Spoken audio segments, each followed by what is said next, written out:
summer, we built and installed the frame for the front of the kitchen, added wind braces to keep the structure from racking, installed rafters, and waterproofed the frame structure with Shosugi bond and oil. The tarp that had been used as the kitchen roof for the last several years served as a temporary roof structure until I could complete the roof structure, adding cross-bracing purlins and metal roof skin. I also wanted to dress up the concrete deck blocks that supported the entire structure.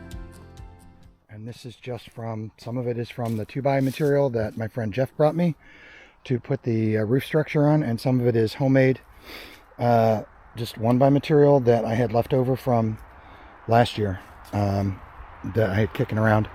And then the roofing material is actually from my spring that was up the hill, but this is in really, really good shape. This should be enough metal roofing to cover the entire roof. So the purlins go up first, and then the metal roofing goes on top of the purlins. I've got my brother Matt here helping me on his birthday. Thank you, Matt, very much for the help. And we're going to get started.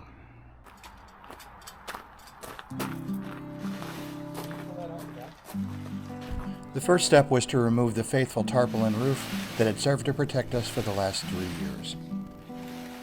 This tarp would get reused as a roof for my expanded wood storage that I build later in the summer. I think it's going to make a lot of difference. As with any project, we try to stage the tools we'll use before we start. This simplifies the project and eliminates the need to stop what you're doing and go search for that tool that you need next. Each of the purlins will need to be individually cut as they vary in quality and length so that we can span the gaps between the rafters and ensure continuous coverage across the roof. Here you can see us further reinforcing the roof structure by toe screwing through the rafters to the supporting beam at the back of the kitchen. This would be much harder to do once the metal roof is on. Each rafter has a galvanized tie down, so this may not be necessary, but better safe than sorry.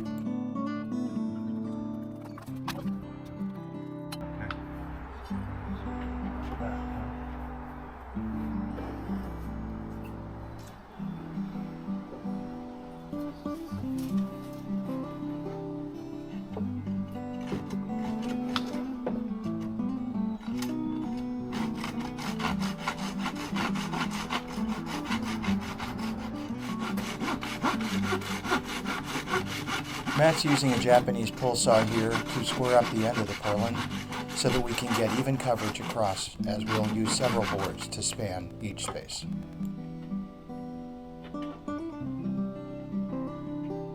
I'm trying to figure out the total number and optimal spacing for the purlins based on the number of boards we have available to do the job. Why don't we do this one? This is a small roof and the structure is surrounded by trees, so the snow load shouldn't be too bad. The roof rafter spacing is 16 inches on center, and I believe the purlins came out to right about 24 inches on center. How are you going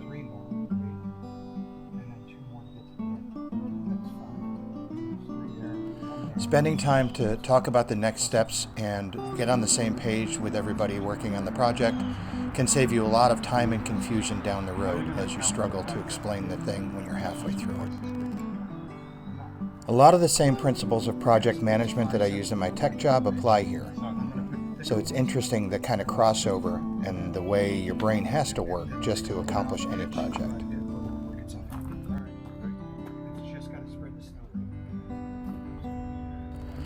Matt and I have worked on several of these projects over the last few years, including ripping out the floor in his rear entryway of his house at the beginning of the summer. And each time we work on one of these, we get a little bit more efficient, and these types of communications get a little bit easier and more regular.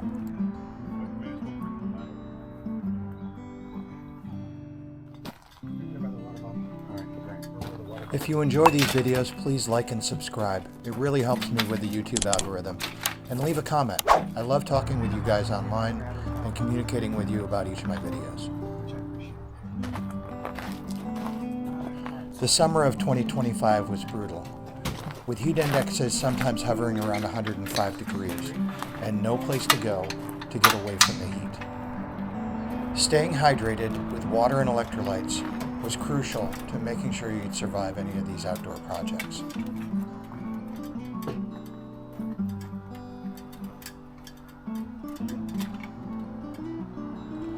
Here we're trying to calculate the ideal overhang on each side of the roof structure to give us a splash zone, so in heavy rains it doesn't splash up on the items inside.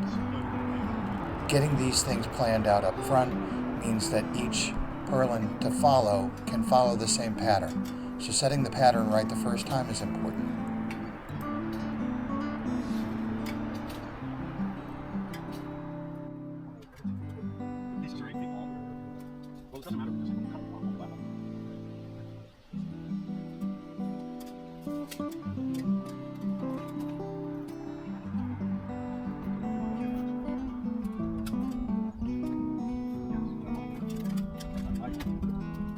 We would screw down the purlins to each adjoining rafter, checking for squares as we went along to ensure even spacing across the roof. Once we got this first purlin set and knew what the pattern was, we snapped chalk lines across the tops of the rafters to make placement of the rest of them easy. This got us through the lather, rinse, repeat process of applying the purlins.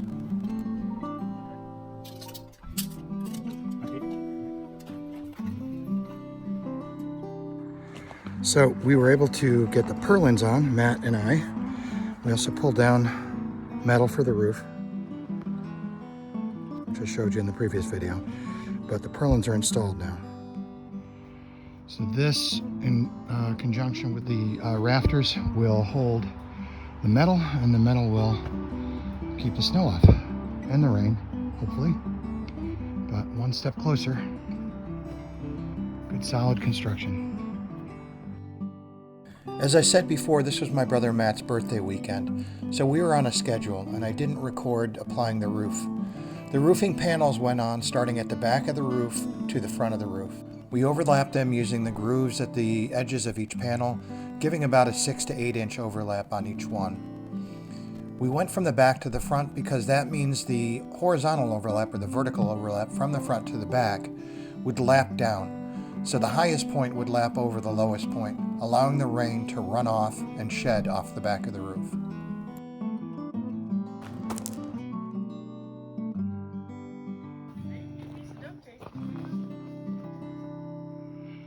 So here is the very nearly completed. There's minor touches to do, but the roof is on, purlins are all set, everything's solid, and I just gotta put the kitchen back together.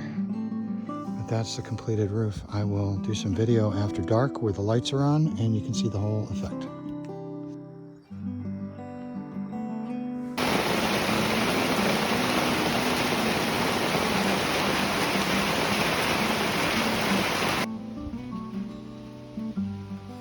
So, despite the holes in the metal, not one drop of rain. You can see the areas here and on the cooler and over here where it's not covered. And then you get to the area underneath the roof, and despite there being holes in the metal, not one drop of rain. In fact, you can clearly see the barbecue grill that's under the roof versus the barbecue grill that is outside of the roof, and it's got rain on it. So it'll be nice to be able to move that over and integrate it into the counter that I put in. The next step in the kitchen roof project was to dress up the concrete deck blocks that were holding the structure to the ground. These were each sunk below ground level by several inches, and soil and rock was packed around them to hold them in place. The tenons on the upright posts were custom cut using calipers to fit the holes in the top of the deck blocks, but I wanted another secure way of holding the post in place. Throughout the summer, I'd been gathering river stones and stones from around my property to be used as a natural stone veneer, and now it was time to apply them. I stacked the stones up carefully and dry stacked them to get the positioning right, and then moved on to the next step. So what I'm going to do now is I'm going to take a picture of each side so I remember the rock placement. I'm going to clear these extra rocks away, put some small ones in the water so they're ready to go. But I'm going to take a picture of each side so I remember the rock placement. Then I'm going to slowly pull these down and lay them out roughly in the shape that they need to be in to go back up on. that should make it easier for me to process this. And I think what I'm going to try and do is maybe just go and do the bottom row first, let that set up for maybe an hour so that the mortar is stiffened up, and then I might be able to do another row on top. If things start to shift around, as I learned with the fire pit, I'm just going to have to let it dry for 24 hours before I can move on to the next step. So this is a satisfying process, but it is not a fast process.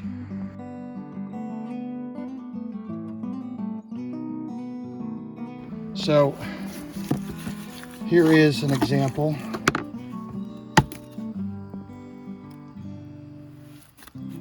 It does slide off, but this is not quite the right trowel for that, but it's what I have. So I'm going to get to it because this is already starting to cure. I've got a limited working time, so I'm going to set the camera down and see if I can't get some of this recorded. You'll see I'm wearing my heavy sweatshirt.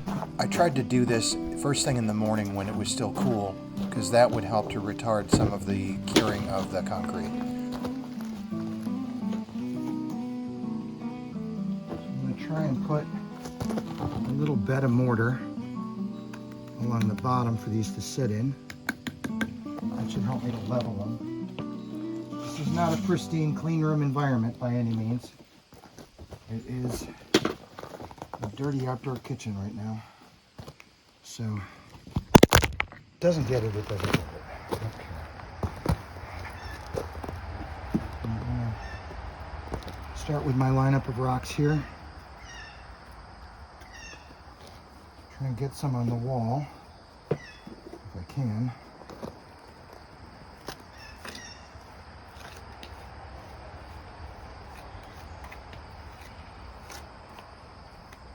Try and do what they call back buttering the rock. I'm going to take the rock, I'm going to get some mortar on my trowel, and then I'm going to put a layer on the back of the rock.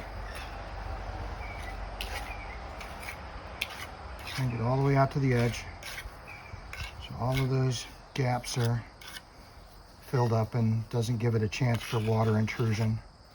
And then I'm kind of beveling the edges here, just scraping my trowel off like that.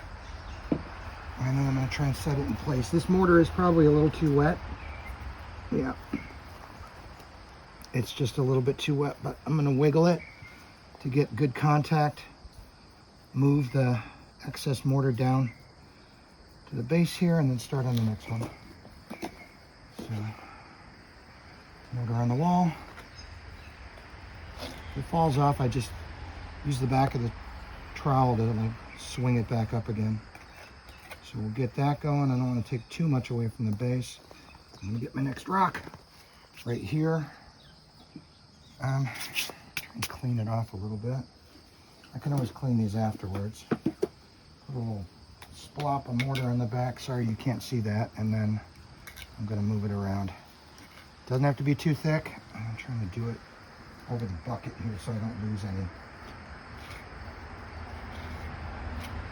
I made way too much mortar for this tiny little job. I'll move on to the fire pit and do some more rocks in there, because I haven't had a fire in there in a little while. So it's a good time to scrub the rocks down and try and get some more rocks mortared in place. And you can see there's, maybe you can't see, there's mortar along the bottom. I got a little field mouse that just jumped into my dog foods bowl and stole some food out of there. Little suckers are always opportunists. All right, let's see if we can get the mortar properly on the back of the trowel. It's tough to do. This is not the right trowel for this. I'm gonna run some into the rocker because I do want to put some small rocks in there to lock that in place. All right, so there we go with that. I'm gonna back butter this. This is a little easier. I can put it on with the trowel in that position and then flip it around. I found that like scrubbing the mortar down like this, putting a bevel on it, helps to tighten it, seal it to the rock. So when you go to put the rock on the wall, it's less likely to just flop off in a big gooey bunch. And then the rock goes into place, just like that. Squish it down in. Just gonna roughly get the mortar where I want it to be. I'll come back with a metal brush and clean that up after it's had a chance to set up. And then I've got this rock, which I think goes on that way, maybe, something like that. And then I need to get a rock down in there. That does not have to be a pretty rock. So I'm going to use, try to use this. I'll get this down. Big seat of mortar in there. Get that off the top. Level it around like that, and just squish this down in. Applying the rock veneer was a lather, rinse, repeat operation. Put down some mortar, back butter the rock, make sure that it goes out to the edges, stick it, move to the next one. I speed this up here so that you guys don't have to watch me. I am talking throughout this, but I don't know if I was just filling in the time. Listen through here. It didn't seem like you're missing out on anything, so I will save you that and let you watch this with some music.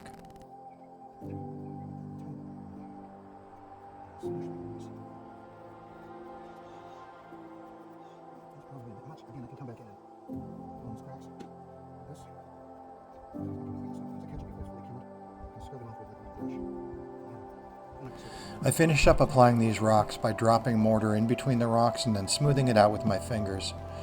I'll come back and finish this up with a brush to give it a cleaner finish and clear some of the mortar that got down onto the actual rock faces off.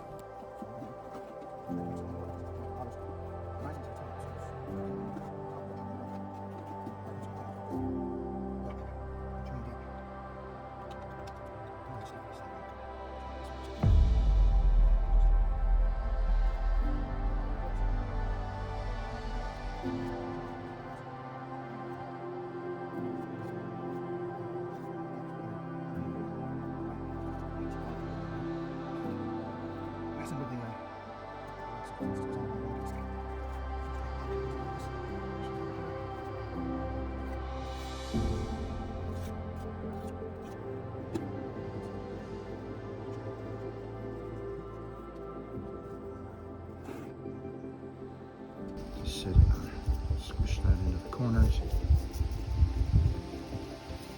I'm trying to get this on here. This might be too big. Seems to be holding. It's raining right now. On and off, little drizzles. Alright, so there's that. So I'm going to move around. Probably going to do the downhill side next, because that'll help to secure this stuff so it doesn't slide, and then I'll be back.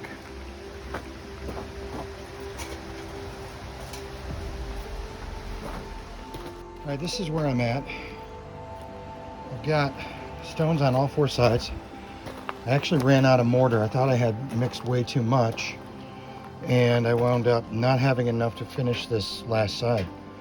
So I went and I mixed up a tiny amount that was a bit stiffer, and finished that side, and then I jammed it into all the cracks and stuff. I don't know if this is the professional way to do it, but it's what I do with the tools that I have, and it seemed to work out okay on the fire pit. You can see I got quite a bit of excess mortar on the face of the stones, so these are still a little bit wiggly. I'm going to let this dry a bit and cure, and before it cures solid, I'll come back through with a brush and a bucket of water, and I'll clean off the face of all these stones. And I'll also use the brush to push the mortar down in and fill in all the air gaps. Like I can see a gap there. So I might get that brush and start shoving that up in there now. With just a dry brush, it's still too wet to use a wet brush. But then I can clean off the face of the stones with the brush and let it fully cure. It's probably going to be 24 to 48 hours before this is fully cured. then I can come back and do a final clean, and this will be finished. But I like the way it is. I know I can see a bead of mortar around the bottom. That will be covered up by these stones I pushed away from the bottom of the column. So it's a lot more natural looking, I think, than the OG deck block that was there. And I'm pretty happy with that. You'll see the finished product here soon. All right. So this is after I'm calling it dressing. I don't know if that's the right term. It's what you do with a knot. When you're tying a knot and you want to neaten it up to make sure all the coils look nice, you dress the knot. Well, I'm going to call this dressing the mortar. So I just took a old paintbrush. It's clean. I know it looks stained, but that's very, very old stains. And clean and dry, not wet at all. And I just push the mortar. It's starting to stiffen up, but you can see it's still a little bit pliable. So I just push it down into the joints just to tighten those joints up. If there's any voids in there, I want to get rid of those voids. I'm not a professional by any means. So if you're a professional stonemason and this is the wrong way to do it, let me know in the comments. And also, you know, what's the right way? This is the way that I found works for me. It also gives like a nice, I don't know if you can see that, a nice little pebbled texture to the surface, which is not there. Like before, it was just squished in there with my fingers and you could see the finger marks and everything. This looks a little bit, you know, almost, dare I say, professional. I'm gonna finish this up. I'm almost done. I got, like, you can see, here's a before, and then if I dress that up. I completed dressing the mortar joints and then wrapped the block in plastic to allow it to slowly cure over the next 24 to 48 hours. Once the mortar is cured and the rock surfaces are cleaned, it looks like it's been there forever. I really enjoy the way this came out. It was a fun little project to do. I didn't get around to doing the other side because the weather turned inclement and started getting cold immediately after, so the mortar wouldn't cure. But first thing next year, I'll rock up the other side and that will be done. In the coming weeks, I would refinish the existing countertops in two ways. One, I would remove and plane using a router sled to get it flat and then sand it back. I think you can agree that the difference between the original counters that I saw when I came up in May on the left and the almost completed counters that were planed and sanded on the right was a dramatic change and well worth the effort. I will further enhance the kitchen by building out a frame to the right-hand side and adding another countertop, creating an L shape. But these are all subjects of the next video. For now, thanks for watching. I hope that these videos are both helpful and instructional and enjoyable. And like and subscribe if you want to see more content like this. Once again, thanks for watching, and I'll see you on the next one.